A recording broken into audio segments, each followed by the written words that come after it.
Doctor అంటే usually olden డేస్‌లో మనం చూసుకుంటే మన అమ్మమ్మలు, తాతయ్యలు ఇలా మనం చూసుకుంటే వాళ్ళ లైఫ్ స్పాన్ చాలా ఉంది. ఇప్పటికీ కూడా వాళ్ళ ఫ్యామిలీస్‌లో అమ్మమ్మలు, తాతయ్యలు, ముత్తాతలు కూడా ఉన్న ఇది చూస్తున్నాం. బికాజ్ వాళ్ళు తీసుకున్న ఇంటర్మిటెంట్ ఫాస్టింగ్స్ అంటే మార్నింగ్ తింటే వాళ్ళు ఈవినింగ్ తినేవారు.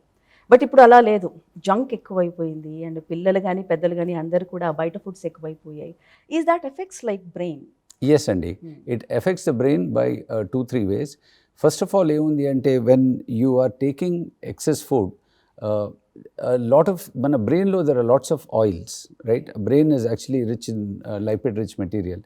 అందుకని మనం తీసుకునే పదార్థాలు కానీ ట్రాన్స్ ఫ్యాట్ అంటాం, ఇవంటాం, ఇవన్నీ మన బ్రెయిన్లో ఎక్కినా కానీ దే విల్ నాట్ అంటే మన బ్రెయిన్ ఎఫెక్ట్ అవుతాయి. మనం తినే ఫుడ్లో కానీ ఇవాళ పెస్టిసైడ్స్ అంటామండి, మన అంటే అది ఎక్సెస్గా తీసుకున్నా కానీ వాటి వలన కూడా మనకి బ్రెయిన్లో ఎఫెక్ట్ అయిపోయి, లేకపోతే చేతిలో కాళ్ళు వేరే నరాలు ఎఫెక్ట్ అయిపోయి ప్రాబ్లమ్స్ అవుతాయి.